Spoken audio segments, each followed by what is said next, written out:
siapkan kopi, kopi pahit, teh pahit, kemudian bunga di piring.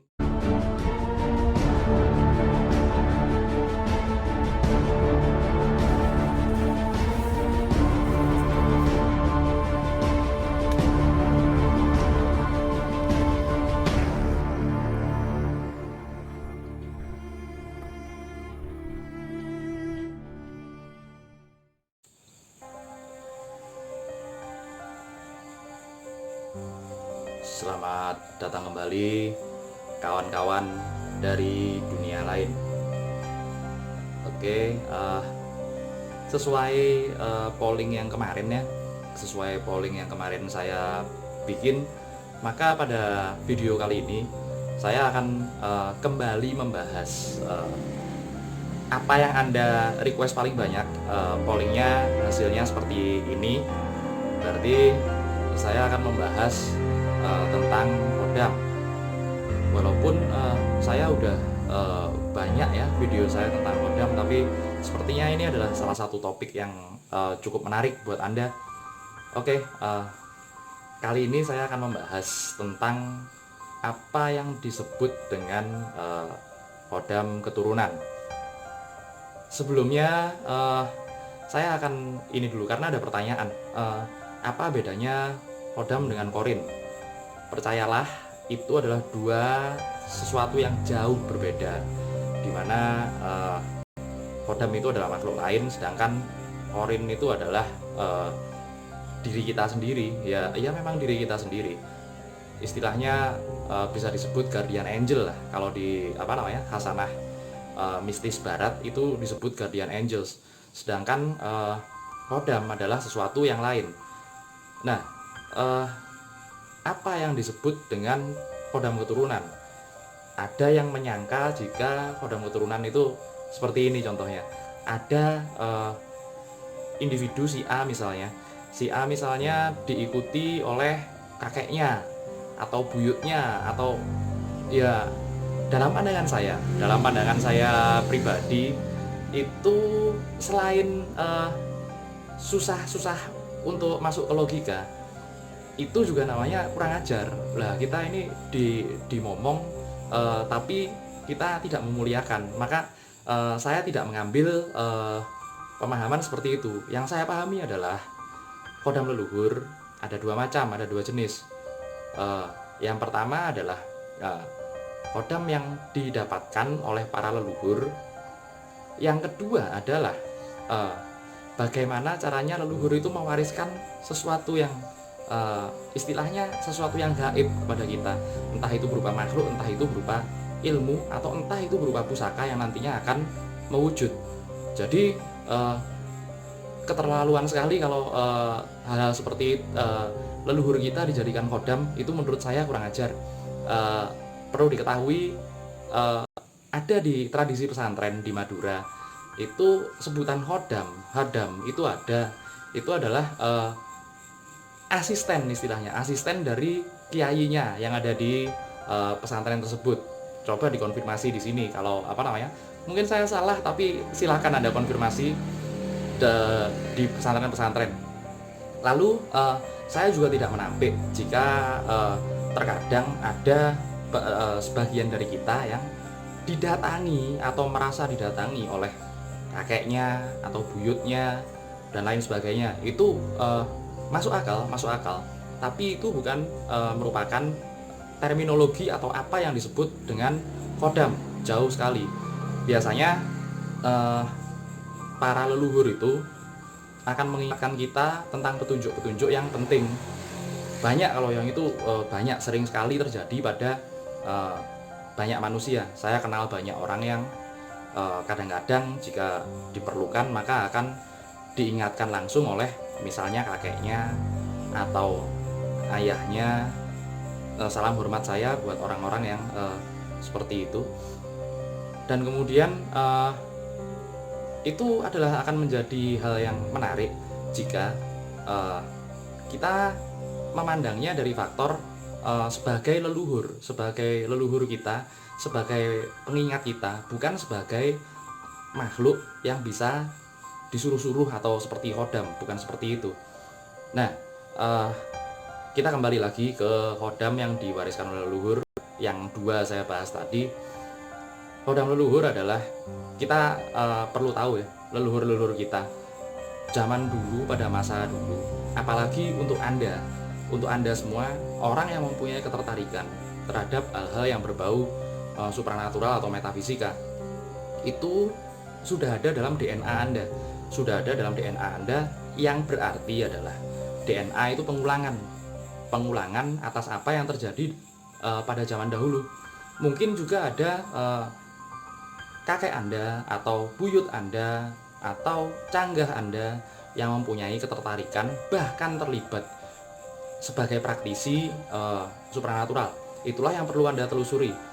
Kalau saya ini ya yakin ya, zaman sekarang kebanyakan orang disuruh nyebut nama kakek atau bapaknya kakek, buyutnya, itu sudah nggak tahu. Coba tolong, kalau ada yang tahu, saya salut sama Anda. Nah, kemudian leluhur-leluhur kita pada era dahulu itu, mereka adalah orang yang sangat gemar tirakat atau gemar bertapa laku. Tapa laku seperti apa? Laku prihatin contohnya, sering berpuasa, sering melakukan dharma baik atau berbuat baik kepada orang, menanam dharma baik. Terus kemudian sering tirakat apa ya istilahnya, yang puasa, terus kemudian pantang makan sesuatu. Di terminologi kejawen banyak sekali. Contohnya ada yang ngerowot, terus habis itu ngeruh, habis itu mutih dan lain sebagainya. Nah, tidak menutup kemungkinan dikala para leluhur kita melakukan ritual seperti itu, kemudian akan datang makhluk gaib yang tertarik dengan frekuensi mereka. Makhluk gaib tersebut kemudian akan menjadi istilahnya, ini bukan bahasa kasar ya, pembantunya atau asistennya lah, bahasa halusnya, akan menjadi asistennya. Biasanya ini dari golongan bangsa yang muda aja, dari bangsa jin, terminologi yang gampang saja, dari bangsa jin, yang kemudian mereka bisa berjanji seperti ini. Setelah saya meninggal, tolong kamu juga jaga anak cucuku. Siapa tahu suatu saat nanti ada cucuku atau anak cucuku, anak turunku, yang ternyata bisa kembali berkomunikasi dengan engkau. Ya, seperti itu. Ada juga yang disebut dengan khodam kedua. Habis ini saya bahas, tapi ini belum selesai ya. Nah, khodam keturunan seperti itu akan memilih di antara anak turunnya yang istimewa. Tidak semuanya. Mungkin biasanya dalam satu generasi belum tentu ada. Biasanya akan turun setelah generasi yang ganjil. Bisa satu langsung turun, 3, 5, atau 7. Itu adalah khodam yang didapatkan oleh leluhur kita, kemudian melakukan perjanjian dengan leluhur kita, dan kemudian ikut menjaga kita. Nah, jika Anda sudah punya tanda-tanda tentang khodam leluhur ya, Anda merasa diikuti khodam leluhur dan lain sebagainya, maka mudahnya menyikapinya seperti ini. Siapkan kopi pahit, teh pahit, kemudian bunga di piring, kopinya di gelas, jangan gelas plastik, gelas kaca lah, gelas beling lah, dan kemudian bunganya juga ditaruh di piring. Kalau nggak ada piring kaca ya piring tanah liat, jangan plastik, atau mungkin di kain lebih bagus, di daun pisang juga lebih bagus. Dan kemudian siapkan itu setiap Kamis setelah maghrib, berarti hitungan Jawanya Jumat. Kamis setelah maghrib ya, Anda siapkan itu. Anda kemudian berdoa entah dengan cara apapun sesuai dengan keyakinan Anda. Silakan Anda berdoa, kemudian memohon kepada Tuhan tentunya agar dipertemukan dengan khodam tersebut. Jika Anda sudah cukup dewasa atau sudah cukup istilahnya cukup mumpuni, biasanya setelah ritual biasanya diganjil juga, bisa 3, 5, 7, Anda akan ditemui. Entah itu bisa dalam mimpi, entah itu bisa langsung nyata, atau Anda dibangunkan saat Anda tidur. Itu sangat bisa terjadi. Pernah ada kejadian seperti itu soalnya. Tips, jika Anda ditemui lewat mimpi, Anda harus mengingat-ingat, karena pasti ada istilahnya password ya. Istilahnya password atau kata kunci yang akan diberikan kepada Anda bagaimana cara memanggil mereka. Nah, itulah salah satu kodam yang berbentuk makhluk gaib. Kemudian ada lagi yang namanya kodam turunan kedua. Ini berupa ilmu, biasanya berupa doa. Kemudian bisa berupa benda-benda seperti batu aji atau batu akik. Ada juga bisa berupa pusaka, contohnya keris dan lain sebagainya. Bukan hanya keris, ada kemudian sorban yang saya juga dapat ya, sorban, alhamdulillah, terima kasih sorban. Kemudian banyak lagi pusaka-pusaka seperti itu. Bagaimana cara Anda menemui kodam seperti itu? Pada dasarnya kodam-kodam pada benda seperti itu sudah aktif, sudah ikut menjaga Anda. Hanya tinggal bagaimana Anda merawatnya. Merawat itu lebih penting daripada sekedar memakai dimanapun itu. Seperti itu kira-kira. Dan jika Anda masih ingin penasaran, masih sangat penasaran sekali, masih sangat ingin tahu sekali ada makhluk apa di balik benda-benda seperti itu, siapkan mental Anda, siapkan tekad Anda, kemudian dipuasai. Ingat, tanpa usaha, tanpa lelaku, maka ilmu itu tidak akan jalan. Ini menurut saya loh ya. Monggo jika ada pendapat yang lain, tapi ini menurut pengalaman saya.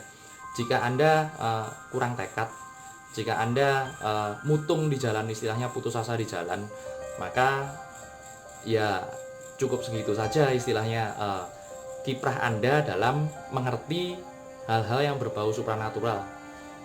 Dan yang paling penting adalah kepada leluhur-leluhur kita, mereka-mereka yang sudah babat alas ya istilahnya, babat alas, sudah melahirkan kita, meskipun tidak secara langsung, tapi kita anak turunnya. Selalulah kirim doa. Anda cari di keluarga Anda, silsilah keluarga Anda seperti apa. Kemudian ketahui nama-namanya. Anda tidak tahu namanya tapi kepingin macam-macam. Itu kan kalau sebagai orang Jawa saya ya, itu agak kurang ajar sih sepertinya. Tapi ya nggak apa-apa lah. Saya ingatkan aja kepada Anda, mungkin seperti itu. Karena saya senang sekali ziarah. Kemarin sempat saya jalan-jalan, kemudian kita menemukan makam tua di tengah sawah. Itu adalah salah satu leluhur kami juga, yang ternyata beliau adalah membuka jalan di salah satu tempat. Nanti kapan-kapan saya ajak kalian ke tempatnya lewat video saya. Oke, kalau begitu sekian saja video saya kali ini, mengikuti polling yang kemarin ya. Nah, jika Anda punya pertanyaan lagi tentang kodam-kodam ini seperti apa, tapi ingat, jangan minta terawang. Saya nggak mau lagi nerawang dari YouTube. Apalagi jika Anda menghubungi nomor saya tidak akan balas. Nah, hanya untuk terawang, jangan. Kemudian tinggalkan saja komentar di sini, ada pertanyaan apa kira-kira.